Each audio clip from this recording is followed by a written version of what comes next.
Right breaking news చూస్తున్నాం. Attapur police station కు trainee IPS Uday కృష్ణారెడ్డిని పోలీసులు తీసుకువచ్చారు. అత్తాపూర్ పోలీస్ స్టేషన్ లో ఉదయ్ కృష్ణారెడ్డి స్టేట్మెంట్ రికార్డు చేయనున్నారు. అనంతరం ఉప్పరపల్లి కోర్టులో హాజరుపరచనున్నారు.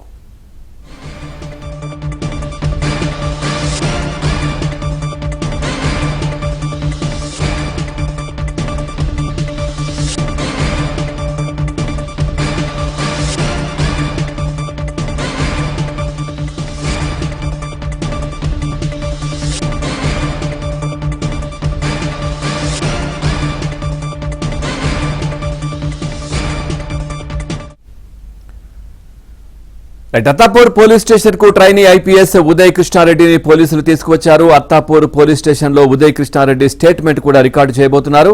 అనంతరం ఉప్పరపల్లి కోర్టులో హాజరుపరచనున్నారు. దీనికి సంబంధించి మరింత సమాచారాన్ని మా క్రైమ్ కరెస్పాండెంట్ శశి అందిస్తారు లైవ్ లో.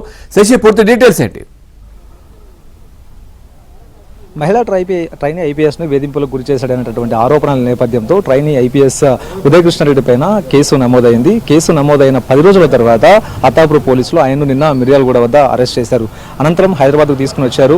రాత్రంతా కూడా టాస్క్ ఫోర్స్ కార్యాలయంలో ఉంచినట్టుగా తెలిసింది. కొద్దిసేపటి క్రితమే ఆయన్ను అత్తాపూర్ పోలీస్ స్టేషన్కు తీసుకొచ్చారు. ఒకసారి మనం విజువల్స్ కూడా చూడవచ్చు. అత్తాపూర్ పోలీస్ స్టేషన్ ముందు మనం ఉన్నాం. కొద్దిసేపటి క్రితమే ఇటు ఉదయ్ కృష్ణారెడ్డిని పోలీసులు అత్తాపూర్ పోలీస్ స్టేషన్ తీసుకుని వచ్చారు. ఇక్కడ ఆయనకు సంబంధించినటువంటి స్టేట్మెంట్ రికార్డ్ చేస్తారు. అనంతరం ఇవాళ మధ్యాహ్నం లేకపోతే సాయంత్రం ఆయన్ను ఉప్పరపల్లి కోర్టులో హాజరుపరిచేటటువంటి అవకాశాలు అయితే చాలా స్పష్టంగా కనిపిస్తూ ఉన్నాయి. మరోవైపు తాను ఏ తప్పు చేయలేదంటూ కూడా ఉదయ్ కృష్ణారెడ్డి చెబుతూ వస్తూ ఉన్నాడు. తన మీద లైంగిక ఆరోపణలకు సంబంధించినటువంటి కేసు ఇదంతా కూడా అవాస్తవం. ఇందులో ఎక్కడా కూడా తాను తప్పు చేయలేదనేది ప్రధానంగా ఆయన ముందు నుంచి చెప్తున్నటువంటి మాట.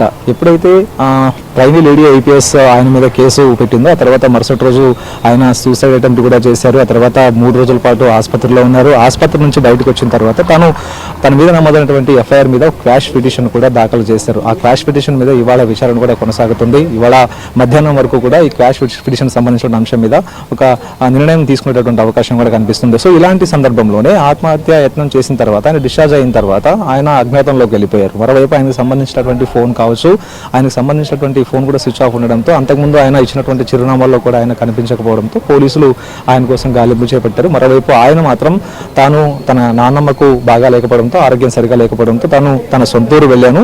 సో అక్కడికి నాకు ఎలాంటి నోటీస్ అందలేదు. తాను తాత్కాలికంగా ఉంటున్నటువంటి నివాసాలకు పోలీసులు వెళ్లారు. అక్కడ నోటీసులు ఇచ్చే ప్రయత్నం చేశారు తప్ప తాను అక్కడ నివాసం ఉండడం లేదు. అలాంటి సందర్భంలో తాను పరారులో ఉన్నానంటూ కూడా కొంత ప్రచారం నడిచిందంటూ కూడా చెప్పారు. సో మొత్తానికి మరి కాసేపట్లోనే ఆయనకు సంబంధించినటువంటి స్టేట్మెంట్ రికార్డు పూర్తి చేసిన తర్వాత ఇక్కడ నుంచి ఉప్పరపల్లి కోర్టుకు ఆయన తరలించి న్యాయమూర్తి ముందు హాజరుపరిచే అవకాశాలు అయితే కనిపిస్తూ ఉన్నాయి. పవన్.